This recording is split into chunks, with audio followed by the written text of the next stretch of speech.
Buscando la verdad y abogando por la unidad nacional en pro de la paz y la seguridad en el Ecuador, queremos saludar y dar la bienvenida al internacionalista y académico, doctor Carlos Estarellas. Queremos hablar sobre las expectativas de las relaciones internacionales y de manera especial la nueva gira presidencial que se ha anunciado por países del Cono Sur, Brasil, Argentina y Uruguay. ¿Cómo ve esta perspectiva, doctor Carlos Estarellas? Muy buen día. ¿Cómo está? Buenos días. Es un gusto saludarlo.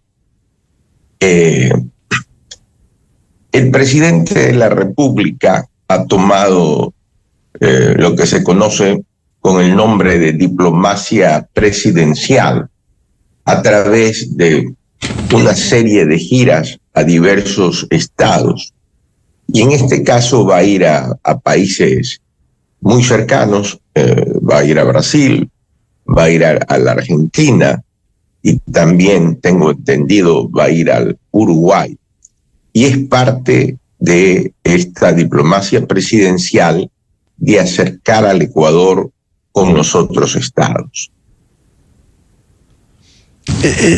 Y la expectativa, ¿qué puede lograr el país en los diferentes campos, entre ellos el comercial, con países como Argentina, Brasil, el gran país del Cono Sur, y Uruguay? Bueno, con relación a Brasil y Argentina, son países económicamente más avanzados dentro del contexto de América Latina. Lo importante es que tenemos problemas no solo conjuntos, sino problemas comunes. Y se pueden tratar, por lo tanto, problemas que afectan a todos los estados. El problema, por ejemplo, de la delincuencia organizada o del narcotráfico afecta tanto a Brasil como a Argentina, como al Paraguay y al Ecuador. Entonces son puntos que pueden, obviamente, tratarse y pedir una colaboración entre esos estados y el Ecuador. Y hay situaciones que también pueden estar en la mesa de negociaciones o en el diálogo, como por ejemplo las disposiciones migratorias que está tomando Estados Unidos frente a América Latina, o los aranceles que están afectando a los países de la región. Entonces creo que hay varios puntos que el presidente de la República debe de llevar en su agenda para hablar tanto con el gobierno argentino, el gobierno de Brasil y el gobierno del Paraguay. Siempre las giras presidenciales deben de ser preparadas con mucha anterioridad. No es que el presidente decide de la noche a la mañana querer viajar a tal o cual país. Entonces yo me imagino que esto se prepara por lo menos con 3 o 4 meses de anterioridad a una gira presidencial. Entonces deben de estar muy claros los puntos y lo más importante, a qué acuerdos va a llegar con esos estados, porque la gira presidencial se mide por los acuerdos, los convenios o los tratados que se suscriben, en este caso, a favor del Ecuador. En el caso de la balanza comercial, ¿cómo estamos con los países del Cono Sur? Bueno, la relación comercial con ese, no lo tengo en este momento las cifras, pero siempre ha habido una relación comercial positiva, tanto con Brasil como con Argentina. Siempre la relación comercial ha sido muy fluida. Con el Paraguay no recuerdo en este momento, pero creo que es positivo que se hable también de eso, de la relación comercial.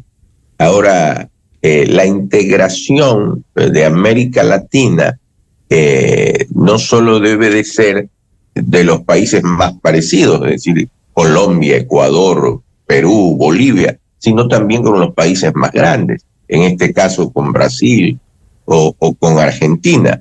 Entonces yo pienso que es un viaje positivo. La unión comienza por los países de América Latina, y América Latina debe de entender que solo uniendo se puede salir adelante, y que debe de dejar a un lado cualquier tipo de ideología, porque el presidente Noboa en Brasil va a reunirse con Lula siendo un presidente de izquierda, pero en Argentina se va a reunir con Milei, que es un presidente de derecha. Sobre todo tipo de ideologías debe de darse prioridad a la integración latinoamericana. Y ojalá que le vaya bien a Noboa en la gira, porque el éxito de Noboa es el éxito del país. Esto permite también abrir nuevos canales, no solo diplomáticos, sino en las relaciones, para llegar a las concreciones, porque uno de los puntos importantes en las relaciones internacionales es llegar a las concreciones, a los acuerdos, sea de comercio o también en las relaciones diplomáticas. Sí, totalmente de acuerdo. Todo lo que son convenios, tratados, son positivos para el país. Mire, mientras usted hablaba, me acordaba, por ejemplo, que el presidente Noboa en Argentina puede tratar una serie de problemas que hay hoy para los extranjeros que estudian en ese país.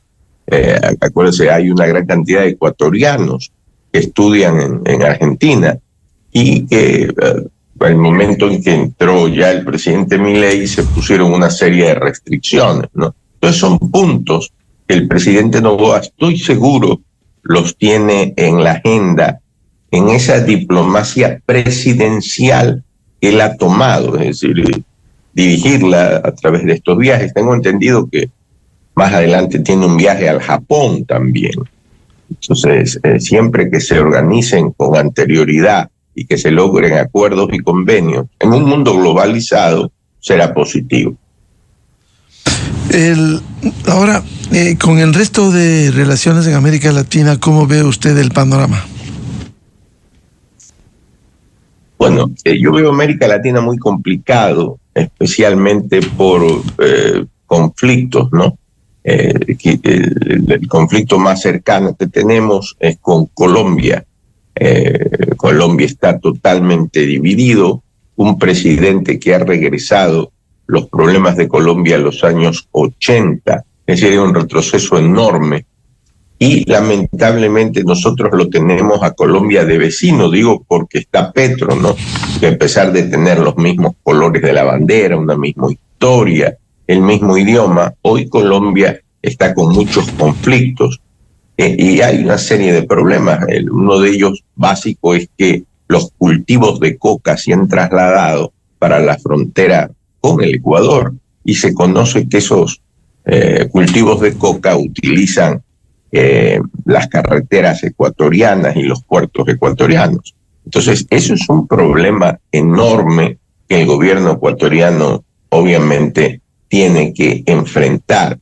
Y el conflicto mayor es que América Latina, por las ideologías que nos están separando, primero fueron liberales y conservadores, ahora es el socialismo del siglo XXI, que impide que haya una verdadera unión de los países latinoamericanos para poder enfrentar problemas muy graves que solo los países independientemente no los van a poder afrontar. Por lo tanto, ojalá que se superen y que podamos unir. Ahora, el tema de Colombia sí es fundamental en las relaciones vecinales, incluso la suspensión de algo que había tenido su dinámica de los gabinetes binacionales, que ha funcionado con el Perú, funcionó en el pasado reciente con Colombia, pero ahora con esa posición política que incluso está enredado internamente el presidente Petro, doctor Starellas. Sí, es muy conflictivo. Petro es un presidente muy conflictivo dentro de Colombia, pero también da declaraciones desacertadas como las que dio cuando vino al Ecuador o cuando se perdió en Manta. Entonces, eso hace difícil que fluya una relación con el gobierno colombiano. Es verdad lo que usted señala con tanto acierto, se han perdido los gabinetes binacionales que ayudaban y más que nada que servirían para poder afrontar la delincuencia organizada y el narcotráfico, que lo hay tanto en Colombia como en el Perú. Ojalá se superen estas situaciones y se pueda retomar esos gabinetes binacionales. Por cierto, esto tiene su repercusión en la región que ha complicado las relaciones. Siempre se habló de una América unida. Sin embargo, estas posiciones politiqueras en muchos casos, la presencia durante las 2 últimas décadas, al menos del socialismo del siglo XXI, ¿ha afectado a esa integración? Totalmente. Comenzando que el socialismo del siglo XXI jamás quiso unir, sino desunir, y usted se recordará, creó organismos internacionales fantasmas como el ALBA y otros, y de ninguna manera pudimos, digamos, lograr una unión, porque el socialismo del siglo XXI difería en el concepto de democracia, en el concepto de respeto a los derechos humanos, en el concepto de libertad de expresión, y difería en el respeto de las funciones del Estado. Con el socialismo del siglo XXI lo único que se ha hecho es dividir América Latina y hacerle mucho daño. Pero eso hay que dejarlo a un lado, porque América Latina tiene que unirse. El mundo se une hoy en bloques, se negocia en bloques, y negociar solo Ecuador, solo Colombia, solo Perú, es muy complicado y muy difícil. Es el momento, hoy más que nunca, de unirse, porque el mundo está unido en bloques y en bloques comerciales. Claro, de no haber esas negociaciones en grupo, como ha hecho la Unión Europea, simplemente debilita posiciones internacionales frente a grandes países, especialmente del primer mundo, doctor Estarellas. Sí, frente a grandes países y a grandes empresas que a veces tienen mayor presupuesto que el Ecuador o que el Perú o que Bolivia. Son mega empresas. Entonces, la unión es necesaria. Además que enfrentamos problemas idénticos. Entonces, ojalá se superen por fin esta ideología del siglo XXI que tanto daño ha hecho, que es producto que de Venezuela salga tanta gente, porque Venezuela lo que ha logrado es exportar un problema con un loco tirano como es Maduro, y que le ha afectado tanto a todos los países de América Latina, incluido el Ecuador. Vamos a hablar precisamente luego de una cadena oficial rápida. Volvemos con el doctor Carlos Estarellas. Dejo planteada una interrogante. Usted hablaba en las últimas palabras, Venezuela administrada por un loco, por un tirano, y pensar que últimamente un prófugo de la justicia ha catalogado como un hombre bondadoso y llegó a la audacia de comparar nada menos con el Premio Nobel de la Paz, Nelson Mandela. Volvemos con el doctor Carlos Estarellas. A continuación, XFM se une a una cadena nacional. El Ecuador mantiene la lucha interna contra las mafias. Miles de policías y militares se encuentran desplegados por todo el territorio nacional para brindar seguridad y contrarrestar toda acción criminal que intenta arrebatarnos la paz.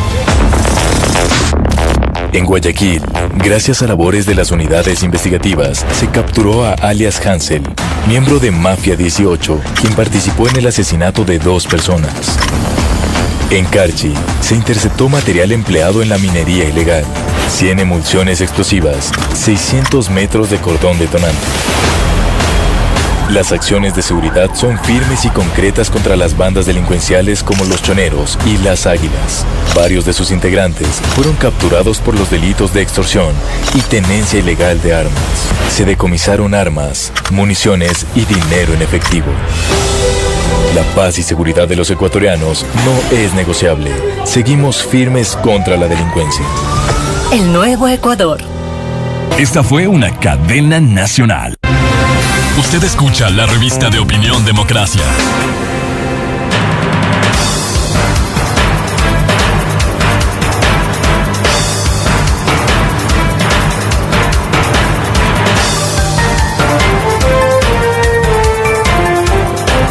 Un minuto en el territorio continental ecuatoriano, buscando la verdad y abogando por la unidad nacional en pro de la paz y la seguridad en el Ecuador. Queremos reanudar el diálogo con el internacionalista y académico doctor Carlos Estarellas. A propósito de lo que usted señalaba, la situación de Venezuela en el contexto de América Latina, usted decía, administrado por un loco, por un tirano. ¿Cómo entender que un prófugo de la justicia, que no sabemos si está en sus cabales, cuando trata de comparar nada menos con un premio Nobel de la Paz, quien perdonó, estuvo preso 27 años en su país, Nelson Mandela, luego fue premio Nobel, fue presidente en Sudáfrica, y comparar, dice que Nicolás Maduro es un hombre bondadoso. ¿Por dónde, doctor Estarellas?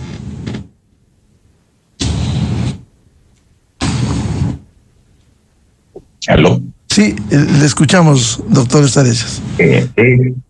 Es lamentable que un expresidente diga ese tipo de declaraciones totalmente fuera y alejadas de la realidad, porque Maduro lo que es un violador de derechos fundamentales, de derechos humanos, y es el culpable directo de todo lo que le ocurre a Venezuela.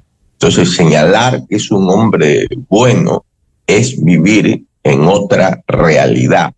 Es un error terrible. Compararlo con Mandela es no conocer definitivamente historia. El país, el Ecuador, requiere de esperanzas para salir del actual estado de cosas iniciado por políticos desaprensivos, ineptos y poco confiables. Este tipo de declaraciones están fuera de cualquier tipo de realidad y son totalmente inaceptables. Volviendo a temas positivos en las relaciones internacionales, luego de la visita a Brasil, Argentina y Uruguay en el Cono Sur, ¿cuáles debieran ser las prioridades del gobierno en materia internacional, doctor Estarellas? Hay varias prioridades, pero yo, de todas las prioridades en el campo internacional, señalaría fundamentalmente la cooperación internacional en materia de lo que es el ataque al narcotráfico y a la delincuencia organizada. El Ecuador no puede solo contra estos males, que además son, o estos delitos que además son transnacionales. Necesita de cooperación internacional, igual que es la que tuvo Colombia. Entonces yo creo que la política internacional debe ir dirigida a solicitar, a pedir que se dé esa cooperación. No solo deben ser declaraciones a apoyo al Ecuador en la lucha contra el narcotráfico, sino que obras son amores y por lo tanto debe de haber la ayuda. Vuelvo a repetir, como se le dio a Colombia. Otro punto importante es la ayuda a los migrantes. El Ecuador es un país de alta migración. Hoy incluso se habla de una diplomacia que es la diplomacia de la diáspora, por la cantidad de migrantes que hay de Ecuador en todos los países del mundo. Entonces la política internacional debe ir dirigida a la ayuda de esos migrantes y en este momento también a problemas comerciales, por ejemplo lo de los aranceles con los Estados Unidos, obviamente que nos está afectando. Por lo tanto, la negociación internacional debe estar encaminada a que se bajen esos aranceles. Yo creo que hay muchos puntos. La política internacional actual es muy complicada y básicamente le resumiría que el Ecuador debe de dirigir la política internacional a base de los altos intereses nacionales, que es fundamental para la política internacional. Usted ha tocado temas importantes como debe ser parte de la agenda prioritaria, el tema de la migración. Ecuador también ha sufrido eso, por cierto, no en la dimensión de los últimos tiempos de Venezuela. Usted hablaba de la diáspora, a propósito del tirano de Venezuela, cómo entender más de 7 millones, ese supuesto bondadoso, que ha expulsado a más de 7 millones de venezolanos que deambulan por América Latina y por el mundo. Sí, es una demostración de la prioridad que debe tener el tratamiento de la migración. Totalmente. Venezuela logró a través de este tirano, que no es nada bondadoso, solo para alguien que vive en otro planeta podría señalar eso, logró exportar su problema. Es decir, que ahora todos los países, los más cercanos a América Latina, incluido el Ecuador, tenemos que pensar en la cantidad de venezolanos que hay hoy. Entonces, ese es un tema importante que debe de enfrentarlo el derecho internacional, la política internacional de cada Estado. Ahora, también el desafío en materia económica, ¿cómo usted cree que debe enfrentarse esta decisión del presidente Trump de subir los aranceles del 10 al 15%, que de alguna manera va a afectar a la competitividad interna de las empresas ecuatorianas? Mire, no me parece justo, especialmente para los países latinoamericanos, porque el socio natural de los Estados Unidos no es la Unión Europea, no es pues Rusia, no es Japón, no es China. El socio natural es América Latina. Y en el caso de países como el Ecuador, que siempre han mantenido una muy buena relación con los Estados Unidos, no me parece justo el arancel que se ha puesto. Me parece una barbaridad. Por lo tanto, yo aspiro y espero, y esperar es tener esperanzas, de que se logre una negociación con el gobierno americano para avanzar, para bajar ese arancel. Ese arancel le hace mucho daño al Ecuador y a América Latina en general. Y solo por la presión dentro de la negociación se lo podría bajar. Y ahí volvemos al inicio de la entrevista. Si toda América Latina negociara en bloque, sería pues mucho más fuerte y haría más presión para que ese arancel baje, que en el caso ecuatoriano es un arancel excesivo. Ahora, en la práctica, ¿qué se puede lograr sabiendo que nosotros nos quedamos del tren de la historia en acuerdo comercial con Estados Unidos, precisamente en ese gobierno de la Revolución Ciudadana, cuando Colombia y Perú sí lograron esos acuerdos? Nosotros no lo logramos. ¿Qué se puede lograr, quizás siendo difícil el tratamiento con la primera potencia del mundo, al menos reducir ese 15% de los aranceles? Mire, es que no hay que olvidar que el gobierno de Correa estaba en contra de los tratados de libre comercio, que no se negoció con los Estados Unidos, que se negoció muy tarde con la Unión Europea. Producto de esta negociación es que no se nos ha exonerado la visa por haberlo hecho tan tarde. Y que además Correa renunció a las preferencias arancelarias y eso le hizo mucho daño al Ecuador. Entonces eso no lo debemos de olvidar.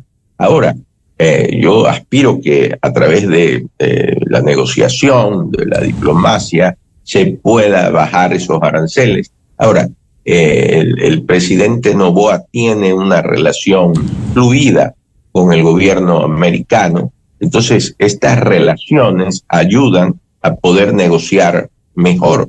Quizás uno de los viajes que debe hacer Noboa en esta diplomacia presidencial sería un viaje a los Estados Unidos para que él hable directamente con el presidente Trump. Ojalá, yo me imagino, ya se están aplicando y se están perfeccionando todas estas cosas, ¿no?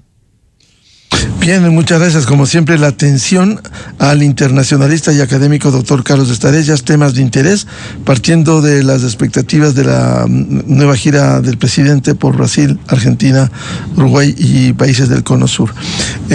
Doctor Estarellas, muy amable. Muchas gracias por la entrevista, muy gentil. Muy amable. 7:11 minutos en el territorio continental ecuatoriano.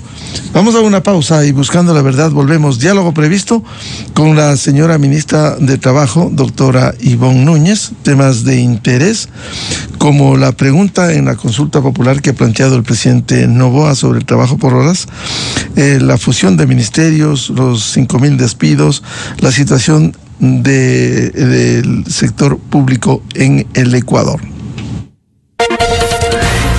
Desde 1984 con Gonzalo Rosero. La revista de opinión Democracia. Siempre líderes, siempre confiables. Enseguida regresa.